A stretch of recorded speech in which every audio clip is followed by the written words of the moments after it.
Did you ever stop to think about the greetings you use to acknowledge someone?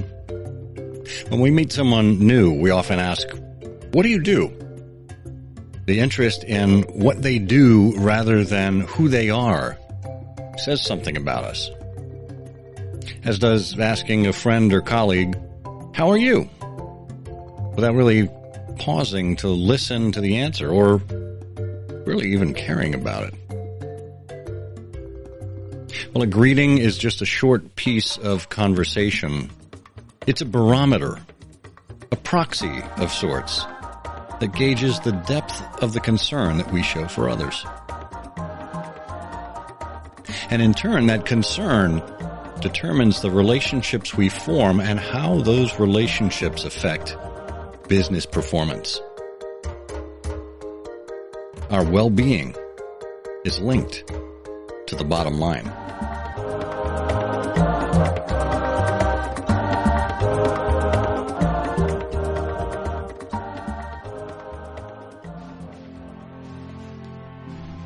Have you ever admired a leader and wondered just what it is that makes her who she is?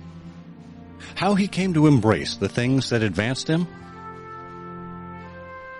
Welcome to Timeless Leadership, where we look at the principles that define success. This is a show for leaders at all stages of their careers who aspire to understand what it truly means to be a leader. And who is a leader?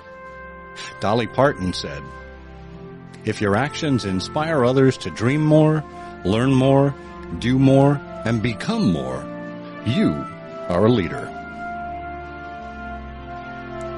Together, we'll explore key principles, not only in the sense of fundamentals, but also in the ethical sense, the habits, character traits, and virtues that form the backbone of leadership. Principles that are just as relevant and essential in the 21st century as they were in the first century. This is Timeless Leadership. Hello and welcome to Timeless Leadership, where we explore the principles and virtues that accompany successful and admirable leaders. Thank you for considering this show worthy of your time. It's my hope that we provide the quality of conversation that keeps you coming back episode after episode. Now, feel free to listen and follow Timeless Leadership on whatever platform you listen to podcasts on. And of course, if you're not yet subscribed to the Timeless and Timely newsletter, where I regularly write about the intersection of leadership, communication, and history, check it out at timelesstimely.com. This week, we're talking with Jen Fisher about well-being.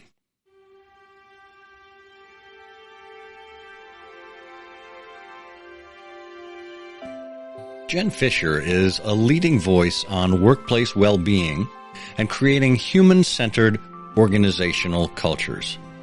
She frequently speaks and writes about building a culture of well-being at work, and serves as Deloitte's Chief Well-Being Officer in the United States, where she drives the strategy and innovation around work, life, health, and wellness. Jen is the host of Work Well, a podcast series on the latest work-life trends. She recently co-authored with Ann Phillips, Work Better Together, How to Cultivate Strong Relationships to Maximize Well-Being and Boost Bottom Lines. Jen is a healthy lifestyle enthusiast and seeks to infuse aspects of wellness in everything she does. She believes self-care is a daily pursuit and considers herself an exercise fanatic, sleep advocate, and a book nerd. As a breast cancer survivor, she's passionate about advocating for women's health and sharing her recovery journey.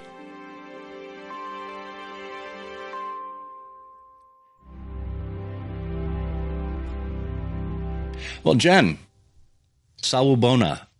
I don't know if Sawabana. Oh, wow. See, you're the expert here. I didn't even pronounce it correctly. So what does that mean that we just said together?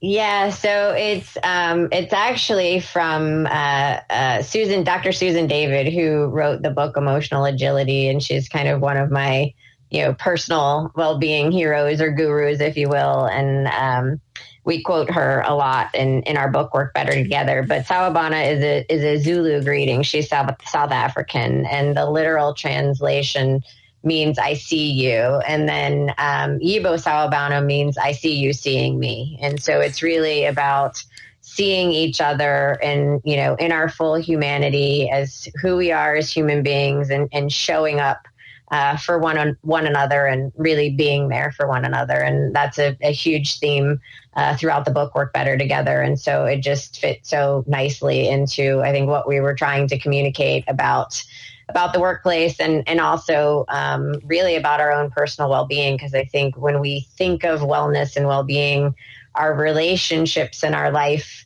we talk about exercise, and we talk about nutrition, and we talk about sleep, and we talk about all of those things, which are really important. But we often don't think about the impact that negatively or positively that the relationships have in our life, and the impact on our well-being. Yeah, absolutely. And there's a lot to unpack there, and I want to make sure we get to all of that, because you raised some really great points about the book here. And to me, the book comes at the perfect time. Here we are in the midst of, or at the end of, depending on how you're viewing Hopefully, yes, fingers crossed. Exactly, at this pandemic. But talk to me about the inspiration, the drive behind wanting to create this book, because I know these things take years. I'm sure this started before the pandemic was even a thing. Yeah, it definitely did. So my co-author, An Phillips, and I, we actually, we're both passionate about the topic of relationships, and in particular, the topic of relationships at work, because it's, kind of been a long debated a topic, right? Should you have friends at work? Should you not have friends at work? When you have friends and you care about people, then that introduces emotions into the workplace. And is it appropriate to have emotions and show emotions in the workplace, or should you check them at the door? We've all kind of heard those things probably throughout our careers. And so, she and I got connected through a mutual leader and mentor of ours, and just, kind of developed and maintained a relationship and with one another. And she's a technology researcher, and I'm very passionate about the topic of technology and well-being, and how can we use technology to enhance and augment our humanity and our well-being, as opposed to having it detract. And so we had a lot of conversations through the years about this, and a couple of years ago had the opportunity to give a presentation at Work Human, which is a large HR conference, one of the largest and one of the best, in my opinion. And really, we weren't aiming to write a book on the topic. We just wanted to give a presentation, and we gave a presentation, and a publisher and editor were in the audience. And after the presentation, she came up to us and she was like, "This is a fantastic topic. Have you ever thought about writing a book on the topic?" And we kind of looked at each other, and on my co-author, she had just finished writing her first book, and I had never written a book. And we were like, "No, not really." But, we kind of exchanged cards and told her that we would give it some thought. And, in truth, An said to me, like, "I'm not ready to write another book. I just finished my first book. I need a little bit of downtime." And I was like, "Yeah, sure, no problem." And, we went about life and work, and, everybody's busy, and we kind of didn't really think about it until the editor came back a few months later and said, like, "Hey, you guys going to write this book?" And we were like, "Okay, this is the universe telling us that we need to write this book." And this was kind of late, probably October, November of 2019. And so in earnest, we really got serious about writing the book in very early 2020. We kind of kicked off the new year in January 2020, writing the outline for the book and all of that kind of stuff. And then, of course, the pandemic hit in March. And, it was really fascinating to be writing a book about, relationships and well-being in the workplace at a time when, and the impact that technology has had on our ability to develop and sustain meaningful relationships in the workplace, at a time when, all we had connecting us was our technology. And we were all feeling, and I think realizing maybe for the first time in a long time, how important these connections and these relationships and true, not digital connection, but like true one-on-one human connection meant. And so it was, I don't think we could have planned it perhaps any better. I will say writing a book during a pandemic is a great distraction. It gave you something to focus on, but certainly what we were living through influenced what we wrote, and perhaps even changed some of our perspectives potentially about technology and the value that it has in our lives.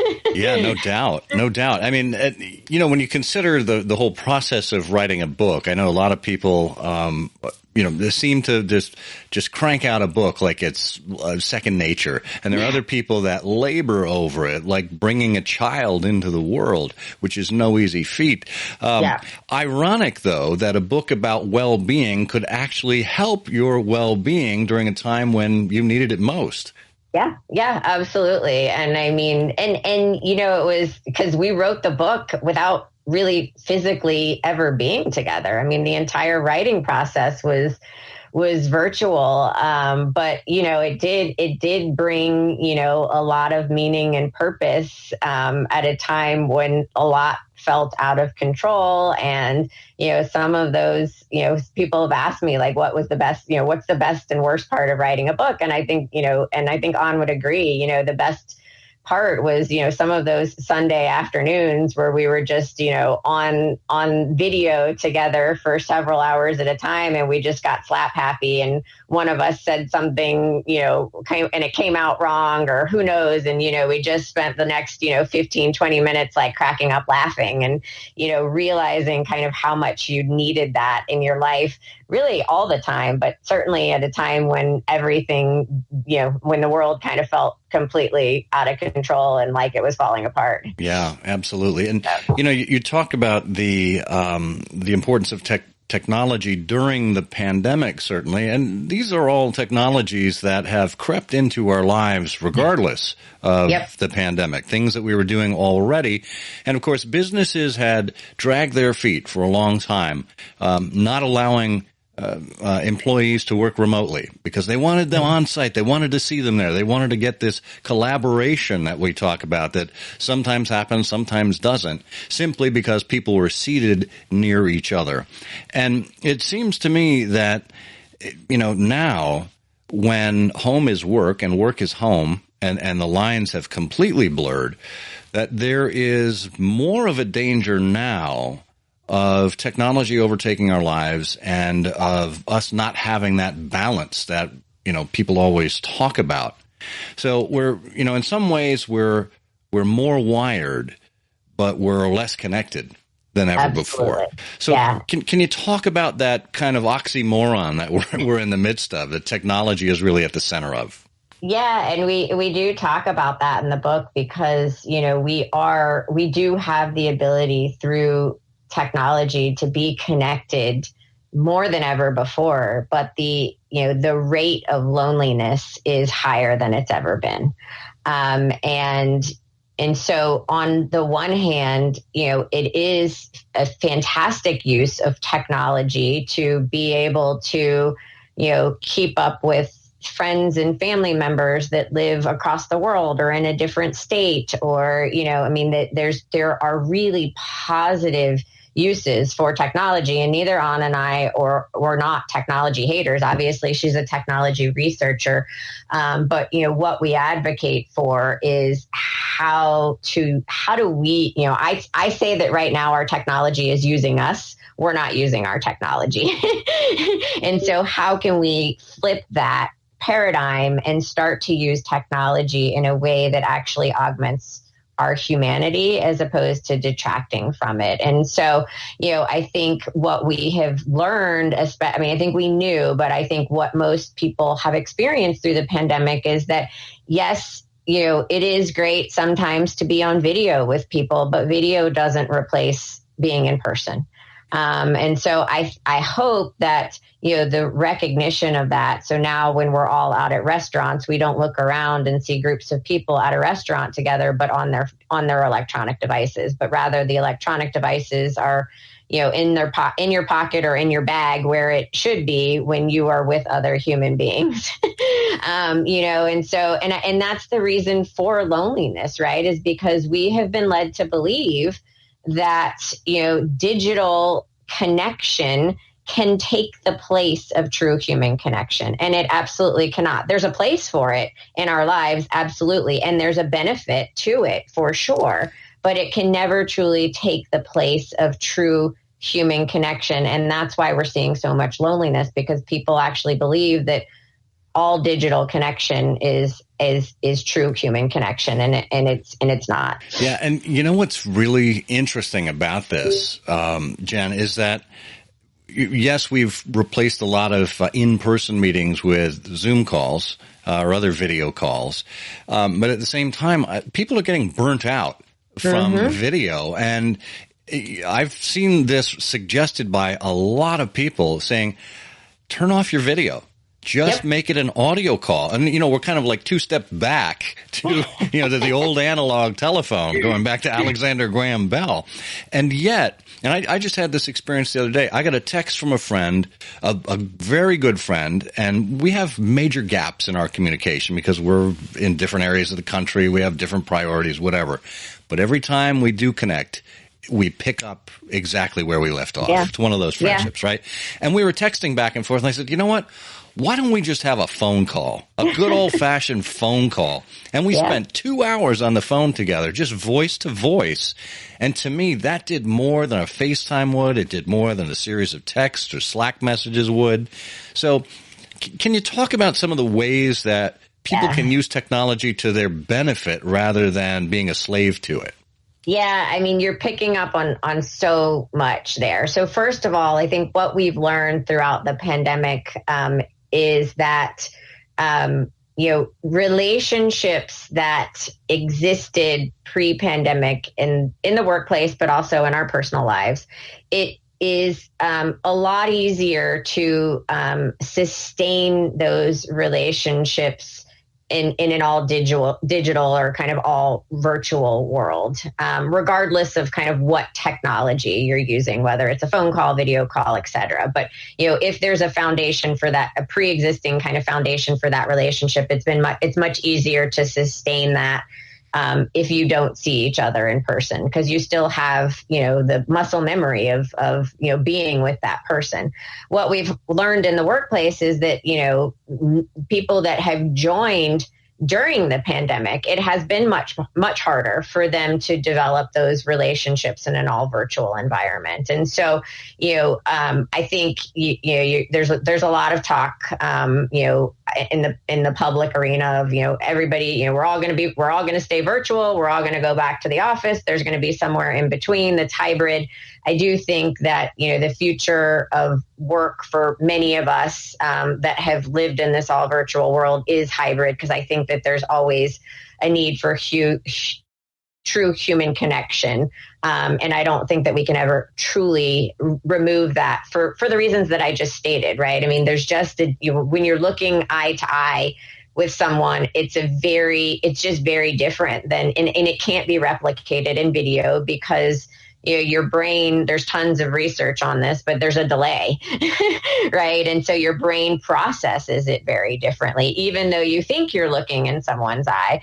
But, look, video is a great tool because it's important, especially as a colleague or a team leader, to, you can see facial expression. You can see if somebody looks particularly tired or just isn't showing up as themselves. And so there's always, again, a time and a place for all of these tools. What I like to say is, video is great for, small groups, when you're actually on video. I personally see no use for a video call if you're presenting to, if you have slides on the screen and everybody's the size of your fingernail and you can't really see them anyway. Why are we burning ourselves out by being on video? Yeah. To your point about an old-fashioned telephone call, yeah, it feels really old-fashioned, but the truth is turning your back on your screen. I mean, some of the most meaningful conversations that I've had throughout this pandemic have been when I turned my back on my screen, I went for a walk, I sat down in my chair,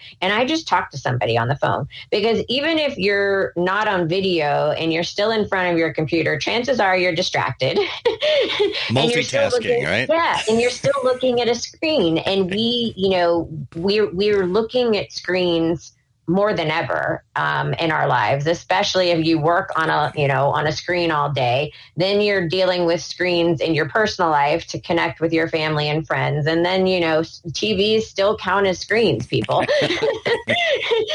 So whatever it is you're doing to unwind, even if you're reading on an e-reader, that is still, if it's backlit, it is still a screen. Yeah. And so we're spending more time than we ever have before. And then I think also, there's been a lot of talk out there, ideas around if you used to commute and you don't commute anymore, don't roll out of bed and roll right onto your laptop. You use that time for like a virtual commute. Do something for yourself. Go for a walk. Get outside in nature.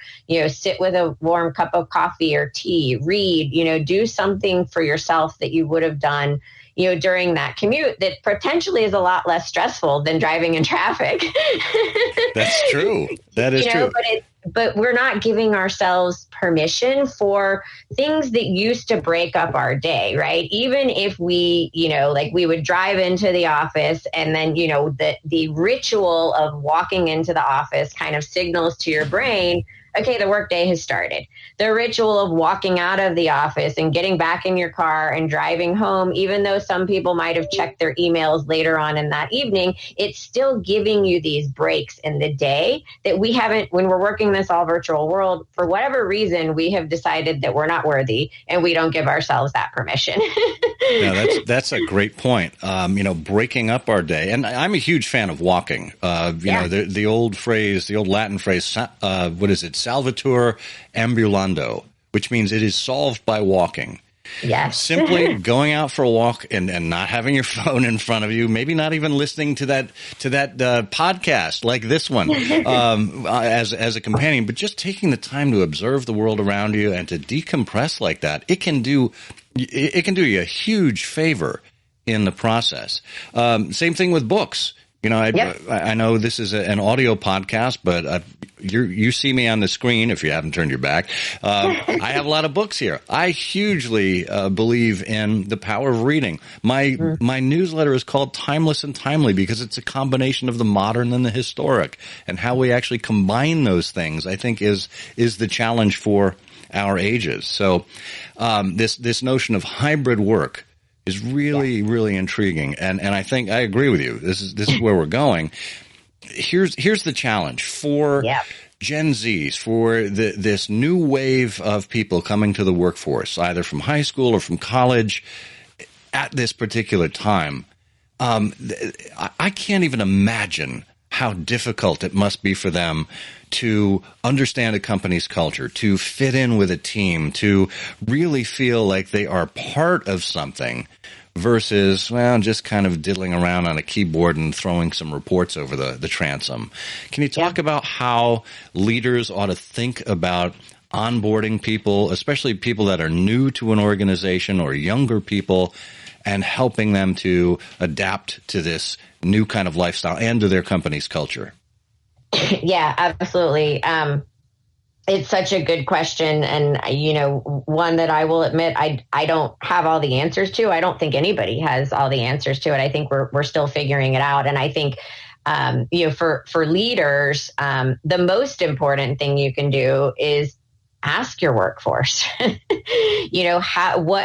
what matters to them in terms of coming together, in terms of gathering, in terms of understanding company culture and team behaviors and norms and what they want that to look like or what their expectations are around that. Because the simple act of actually asking, even if you don't do exactly what they say, getting their input gets buy-in, right? Like, oh, somebody actually cares about what I think. And you don't, I think what I hear a lot from leaders is, well, if I ask and then I don't do it, isn't it better just not to ask? And actually the answer is no, because just because you ask doesn't mean you have to do it. But by asking, you're actually showing them that you value their input and you want to hear what they have to say. And all of us on a human level, all we really want is to be seen and heard. That's what Sawabana is. I see you seeing me, right? I mean, that is our most basic human need, is to be seen and heard. Yeah. And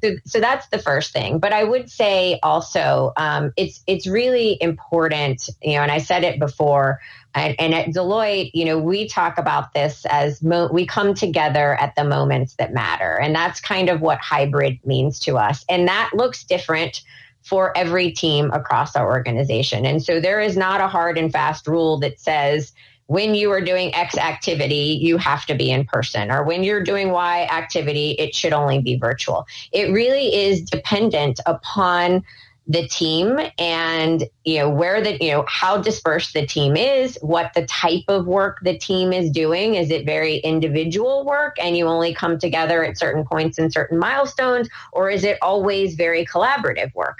Those two, the two answers about when do we co-locate and gather versus when we don't could probably be two very different answers. I will say that I think now and in the future, when we come together human to human and we gather in a room or on site together, that I think that should be, much less about the work and much more about getting to know one another, developing relationships, developing meaningful connections, experiencing the culture of the organization, as opposed to, getting into a conference room or a quote unquote war room and just sitting there behind our laptops and doing work, which we did. I mean, how many times in my career have I actually done that, where you're sitting across from somebody for 9 hours a day and you barely spoken to them because you both have your head in your laptop. I mean, I think that is the thing that we've proven, to your point about remote work. We can do remote work. Yeah.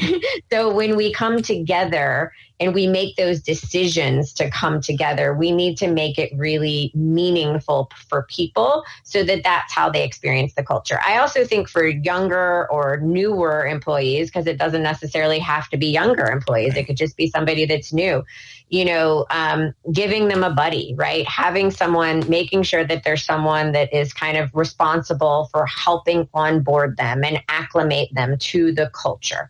And is constantly checking in with them. Just a quick pulse check, not so it's like, oh, wow, this is another thing I have to do, but just, hey, checking in on you, any questions I can answer for you, how can I support you, what are your concerns? I think one of the greatest tools for a leader is, especially in a hybrid and virtual world, we need to get comfortable with asking more probing questions. And that doesn't mean, being obnoxious and asking about somebody's private life, but instead of asking, hey, how are you doing? Or how was your weekend? Which we all just reflexively say fine and move on. Ask deeper questions like, what are your top 3 concerns? What are 2 things I can support you on? I love to ask people, and this is really weird, but I'm the chief well-being officer, so I love to ask people how they're sleeping because nobody expects to be asked how they're sleeping. So first they're like, wait, what did you just ask me? So it kind of stops them in their tracks and they don't have that reflex. But then it typically leads to a deeper conversation. Well, you know what? I'm not actually sleeping that well. Okay, why not? What's on your mind? Is there something I can help you with? Do you need support? Is it your workload? Is it something going on in your personal life, right? Depending on your comfort level with that person, you have to gauge how deep you can and should go. But, asking these deeper questions and being vulnerable yourself as to what you're struggling with, how you're dealing with challenges, how you're finding joy. It doesn't always have to be the negative, like what I'm struggling with. Right. It could be like, this is how I'm finding joy. I went for a great walk and I saw, a beautiful butterfly and whatever it is. I love butterflies. So that's my example. I think that's great. Finding the little things and so many, I think for so many years we have trained leaders or expected leaders to have this kind of sheen of invincibility about them, that they had all the answers and that they were always on and that they were infallible and on and on and on. And now, thanks to Brene Brown, we're hearing more about vulnerability and we're hearing more about emotional intelligence and empathy in the workplace and a lot of the quote unquote softer skills, that are really not soft at all. I mean, they hit at the heart. Some of the hardest skills. Absolutely. No, Tom Peters and I had this conversation a few episodes ago and he's like, no, these are the hard things to do. They are.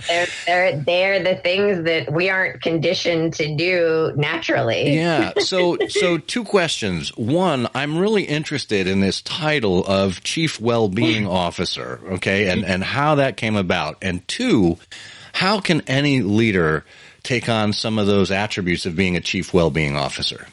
Yeah, I love that. I love that second question. So the first question, the title of Chief Wellbeing Officer and how it came about, is really at the intersection of my personal experience and my own personal need, and a need I saw within our organization at the time. And so this goes back about 7 years ago, when I found myself in a state of complete burnout. And this was at a time when we weren't talking about burnout. Like workplace burnout was not a thing. And so I really, didn't know what I was going through. I knew that I was struggling with my physical health. I knew I was struggling with my mental health. I, had been diagnosed with depression and anxiety. But this wasn't something that was talked about. And I looked around and, in a high, when you work in an organization with a lot of high performers, I will tell you, one of the things that we're really good at is showing up and, pretending like we have it all together, even when we don't. And that has changed. That is something that has, I think, significantly changed in the workplace. And so I looked around and I was like, all right, well, I must be a failure. Because, I look around and everybody else seems to have it together, but I don't. So there must be something wrong with me. And so I just kept powering through. I did not ask for help. And people ask me, what's one thing you would do differently? One thing I would do differently is ask for help. I didn't ask for help because I was like, okay, nobody's going to understand, or they're going to think that I'm, I can't cut it, or I don't belong here, imposter syndrome. All of those things are very real. So I just kept powering through. And I kept just telling myself, I'll rest on the weekend. I'll rest when this project's done. I'll rest, and rest never came until my body and my brain said, all right, if you're not going to do it, we're going to do it for you. And so, there came a day where it's, I was alive and I was awake and my eyes opened and, I could get up and get out of bed, but I really couldn't engage in life or work in any, there was just nothing left. And so I was forced to take time off. I had to take a leave of absence. I had to get myself well physically and mentally.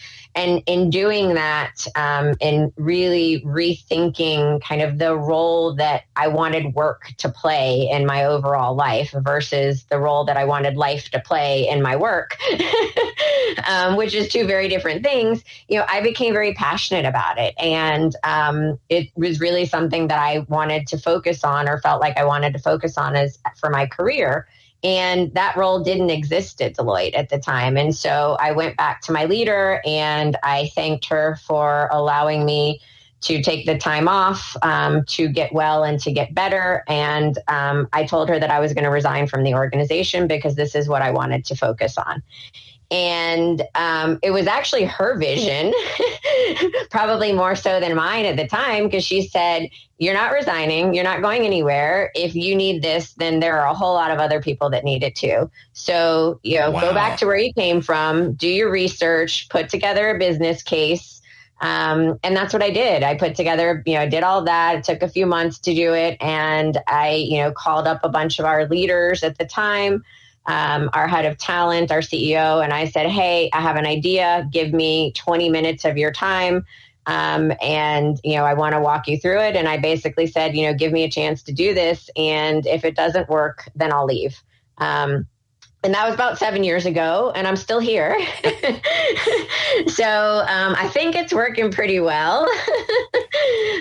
So that's kind of how it all came about, but also it was really, and, because people often ask me about leadership support and how did you get leadership support and did leaders understand? And I think I was very lucky in that, Deloitte is a professional services organization.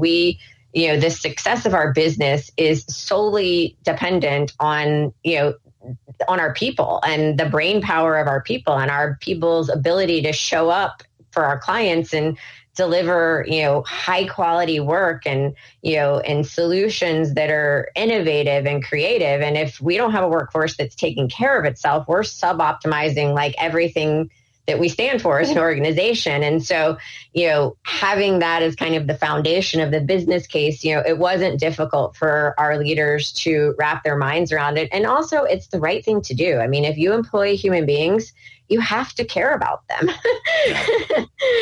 You just have to. In this age of not, they're just here to get work done. That doesn't exist anymore. And it's not what the workforce is looking for in their employer. So, we talked about these being soft skills rather than hard. And, that terminology is, I call them essential. There you go. Essential skills. So how do you measure for success in something like this? Because I know at Deloitte, measurement is everything. Any kind of consulting firm, you gotta show your results. So how are you demonstrating the impact of your work? Yeah, it's a great question. So, like many there's a couple ways. Like many large organizations, we do employee sentiment surveys.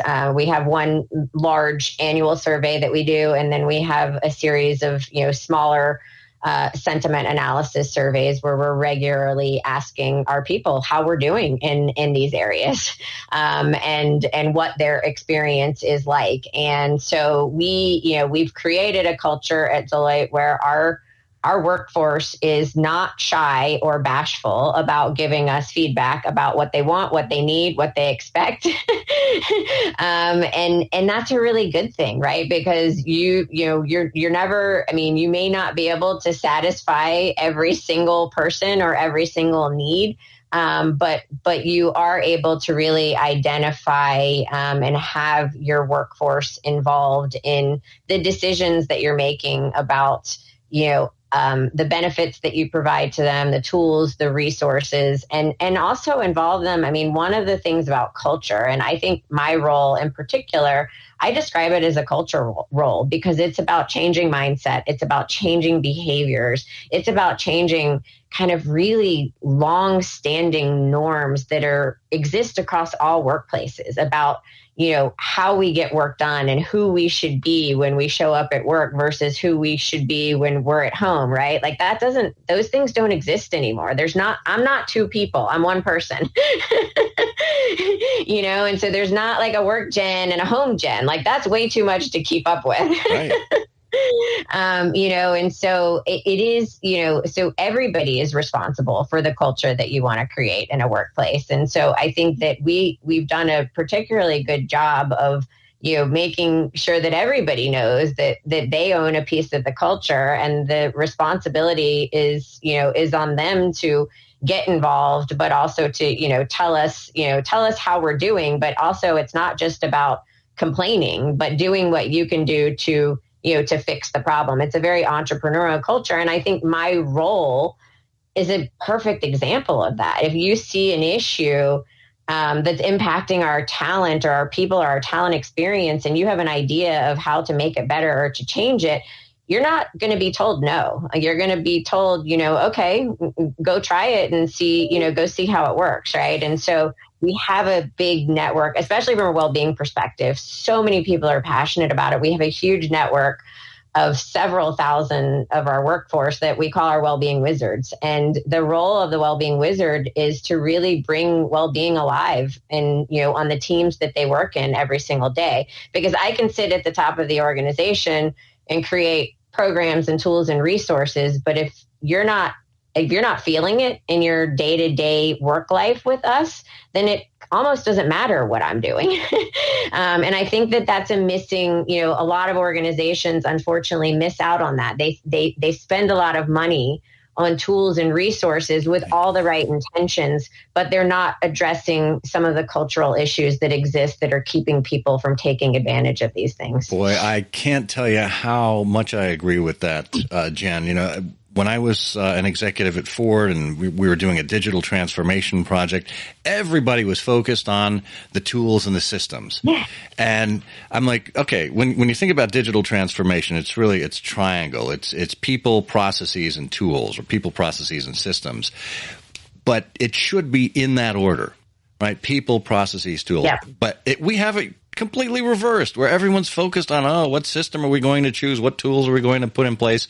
And you drop them in everybody's lap. And without the underlying culture to actually drive this change, or with another thing that I think is endemic at Deloitte, without a culture of trust, nobody's going to speak up. Nobody's going to change. Nobody's going to do anything differently than they had done before, because they simply don't feel safe. Right. Yep. And we talk a lot about psychological safety in the book, and how critically important that is for, what we describe as trusted teams, which is kind of the, where you get to, sustainable results. You have a workforce that's engaged. You have a workforce that feels safe, and psychological safety is huge for innovation. I mean, if people don't feel like they can speak up, go against the grain, or try something and fail, then, you have basically stunted any kind of innovation, really. And innovation is quite the buzzword especially when it comes to corporate America, right? Like, everybody's innovative, but are they really? Exactly. And it seems to me that there's an interesting, almost two sides of the same coin there when it comes to safety and the connection to loneliness. It seems like the old cliche goes, there's safety in numbers.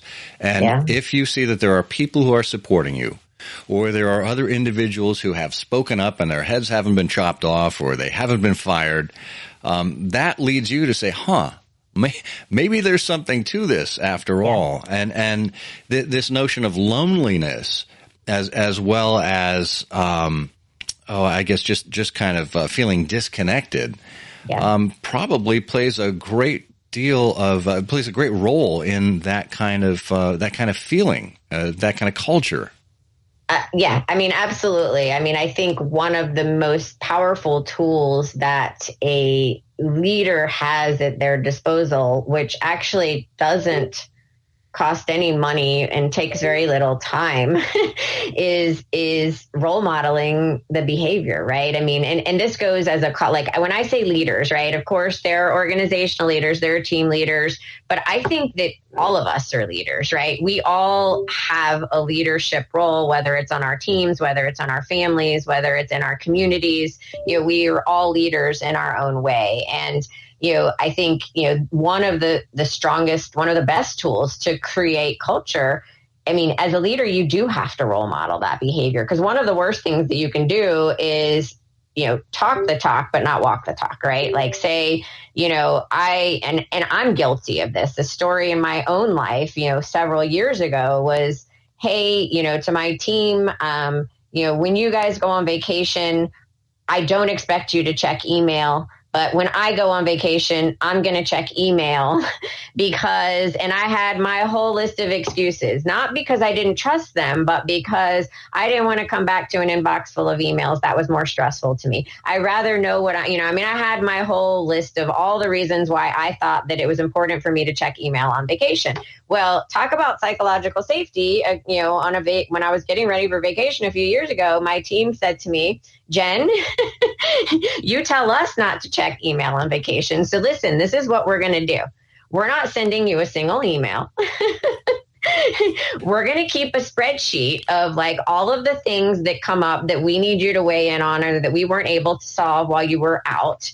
and we're going to schedule time on your calendar, not the day that you come back from vacation. We're going to give you a day to kind of get back into the groove. But the day after that, we're going to schedule a good chunk of time on your calendar. And we're going to go one by one through all of those things that need decisions, that need you to weigh in order for a decision to be made.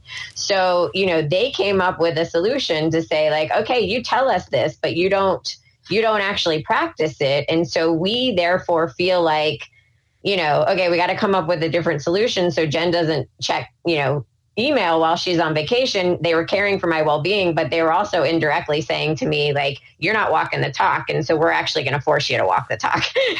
I love that. First of all, I love that they actually came up with a solution for you, but that you were all kind of self-aware about it. I mean, it takes a great deal of emotional intelligence to get to that point. Well, it does. And I mean, I think to your point, right, that they came up with a solution. A lot of times when I talk to people, they're like, well, what if I don't think my leader cares about well-being or and so one of the things I tell people is, first of all, leaders are people too, right? Leaders, whether they show it or not, they're struggling with the same things that you're struggling with. It's just that sometimes leaders have been taught to not show it, right? Or they don't feel comfortable being vulnerable, and everybody has a different comfort level. But, if you want to talk to your leader related, something related to well-being or really any topic, instead of coming to them with just what you think the problem is, come to them with some answers. Like, this is how I think we can solve it. And if you still don't feel comfortable, talk to a few of your teammates, right? And say, hey, do you think this is a problem? What do you think some solutions are? Would you be willing to go to Jen with me so we can collectively talk to her as a group and provide her with, what some of our perspectives are, but also some solutions? Because most of the time when you do that, you'll realize that it's not that the leader doesn't care. It's just that the leader is really busy and probably doesn't actually have the capacity to come up with the answers. And so they're very grateful that you have not, it's not just about pointing out the problem, that you've come up with some solutions that you want to try. And so usually, I'm not saying 100% of the time, we can never guarantee anything, but usually when you come with some solutions, and when they came to me a solution. I mean, you feel called out, of course, right? I was like, wow, okay. But at the same time, I kind of had to laugh, like, wow, you guys like really put a lot of thought into this. And then I didn't want to let them down. So I was like, all right, I got to not check email, because if I screw this up, they're going to be really disappointed in me. Yeah. No, I think, there's responsibility on both sides there. That's really interesting. It reminds me of a time when I had a leader who insisted that the speed of response to his email was not indicative of how he valued an employee. Okay. But he would sleep in two shifts. He would do like one sleep from like 9 o'clock to like midnight or 1 a.m. He'd get up and he'd check emails, and it was a global company, so he was checking from all around the world. And just because he was up and available, he would shoot off emails as it came into his head. And I'm a night owl, and I would see some of these emails come through, and he would say, again, it's not that you respond at 1 a.m. when I send the email out, but the tacit understanding was that he did appreciate people that gave it their all and that were up at crazy hours and responding to his emails, even though he said he didn't, right? So there was this mismatch there in terms of expected behaviors and, as you say, walking the talk. Right. And, now we have the ability to program emails to go out at a certain time if we want to. So even if that is our work style, even if we want to get work done at 1 a.m. and we tell people, don't answer me at 1 a.m, we can say, it's on my mind now. I can handle the email and I can program it to go out during regular office hours. And boy, there's a great solution for everybody. That's an example of, finding some kind of technological solution, once again, whether it's an Excel spreadsheet or an email timing system to take care of that. So. Yeah, but those are very, I think, basic uses of technology that enhance our well-being and actually make us better humans, right? They make us more likable. Absolutely. And to me, being more likable, whether it's maintaining or establishing a friendship at work, or like you mentioned before, having a buddy system I think you mentioned that in your book. You mentioned only 19% of people in the workplace have a buddy, have a whether it's a mentor or a colleague or somebody that can help them through, and only 1 out of 5 people have a best friend at work. So it really is hitting a lot more people than we think it might. It absolutely is. And I mean, I think to your point, before also, I mean, one of the things that, most people have heard by now, but that we talk about in the book too, is that, people and especially now as we think about what's going on with the Great Resignation, and the reason behind the Great Resignation is, people don't leave organizations. People leave bad leaders. And so leaders are being called upon more than ever to, these essential skills that we are talking about are the leadership skills of now and in the future, probably more so than ever before, because people are looking to connect with their leaders as human beings, and they want more out of the work. They're not coming to work just to do work, but they want more out of the organization that they work for. But 9 times out of 10, when somebody leaves an organization, the organization is an inanimate object, right? They're leaving the bad relationships or the bad leaders that they work for. And so all of us that are in leadership positions really need to take a good hard look at the things that we're doing unintentionally most of the time. I don't think that people intentionally try to be a bad leader, that are causing harm, that are making our workplace not that great place, not a great place to be, or not a great place to work. And I, in the book, I talk about a few instances, where I kind of realized that, that I wasn't being a great leader. And as I reflect and look back, I understand why some of the people that left my team over time, many years ago, I left my team because I probably wouldn't have wanted to work for me either. Right. And so, but that's hard, right? Like that's really, that's a really hard, exercise to go through. But look, we're all human. It doesn't mean you're a terrible person. It just means that we all have the need and the capacity to grow and be better and be different. And, some of that comes with time and experience, but some of it, I hope some people don't have to learn the hard way. Yeah. So as you think about whether it's individual leaders or entities, how do you help them craft a well-being program? What does a well-being program look like to somebody in a leadership position?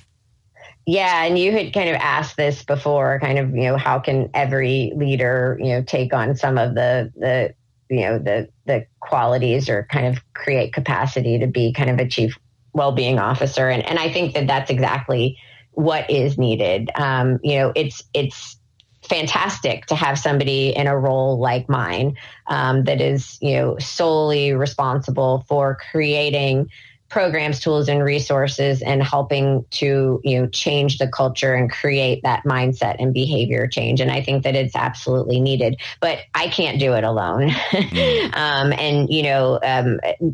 The health and well-being of a workforce is not the sole responsibility of any one person or of just human resources. And I think historically it has been thought of in that way, but that every leader across the organization does have some responsibility in helping to create and sustain the well-being, the culture of well-being in that organization. And so I think some simple things that leaders can do, and we've touched upon it, when we talk about behaviors and norms, I mean, just simple conversations that leaders can engage their teams in. What do we want our team behaviors and norms to be? You and I talked about work styles. So what do we want our standard working hours to be? Is it, even if we're working across time zones, is it, 9 to 6 or 8 to 5 or whatever it is, where we can all generally be online and kind of generally be expected to respond within a reasonable amount of time. And you should probably define reasonable amount of time, because as you and I discussed, for some people, reasonable is 10 seconds. And for other people, it's, 10 hours. But what does that look like for our team? And outside of those standard working hours, how do we get in touch with each other? Let's not leave it to email, because then everybody feels like they constantly have to be connected to email. And we know the downside the impact that's having on all of us. So is it picking up the phone and calling? Is it, using texting or some other sort of collaboration platform that people can turn notifications on for that, but turn notifications off for email? Things like, do we want to all agree to step away from our laptops for lunch and give ourselves permission to, eat lunch in a different room or go for a walk? How do we want to handle learning and development? Do we want to do it collectively as a team? Do we want to do it individually and kind of share with one another on a regular basis? I mean, there's tons of behaviors and norms. One of the ones on my team is what we talked about around, vacation and people taking time off, but being very intentional when somebody's out for extended period of time and on vacation, being intentional about removing them from all of the email traffic so that when they do get back, they don't have this deluge of emails that they have to go through, but instead, helping them reacclimate so they can go out on vacation and feel like the team has their back and come back and not be completely stressed out because they're buried under 6,000 emails, but that they know that the team's going to bring them up to speed. Yeah. That's an incredibly powerful behaviors and norms. And so, there's thousands of them and they're going to look different for every team, but that's something that every team leader can do. And it really opens up the conversation and creates a safe space for people to talk about things. And I think you try things, and if they don't work and people are like, it's not having a big impact, let's do something else, then, no harm done, right? Yeah. It's like we're trying things to, constantly improve and get better. Absolutely. Final question, Jen. What is your favorite way to assure your own well-being? Yeah. So my personal well-being mantra is eat, move, sleep, and find joy. And I am by no means perfect, but I strive each day to eat some nutritious food. Not all the food that I eat is nutritious, but some. Get some movement in my day. For me, I am one of those people that loves to work out. I work out not just for my physical health, but for me, it's actually much more for my mental health. On the days that I don't work out, I'm not nearly as engaged, and my anxiety levels are typically pretty high. And so, but that looks different. Sometimes that's going for a walk. Sometimes that's doing, a high intensity interval training, session in the gym. And so I really kind of go with how I'm feeling that day. Sleep. If you know anything about me, you would know that I'm a huge sleep advocate. I do not negotiate my sleep no matter what.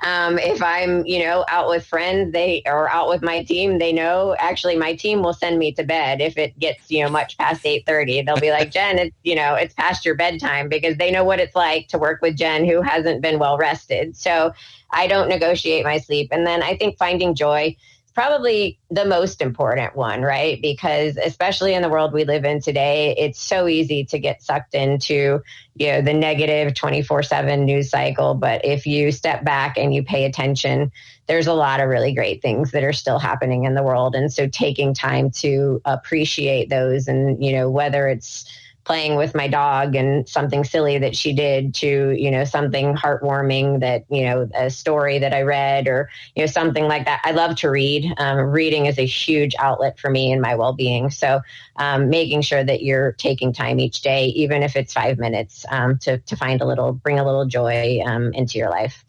Excellent advice all around. Well, the book is Work Better Together, How to Cultivate Strong Relationships to Maximize Well-Being and Boost Bottom Lines, by Jen Fisher and Ann Phillips. Jen, thank you so much for being here with us on Timeless Leadership. Absolutely. It was such a great conversation.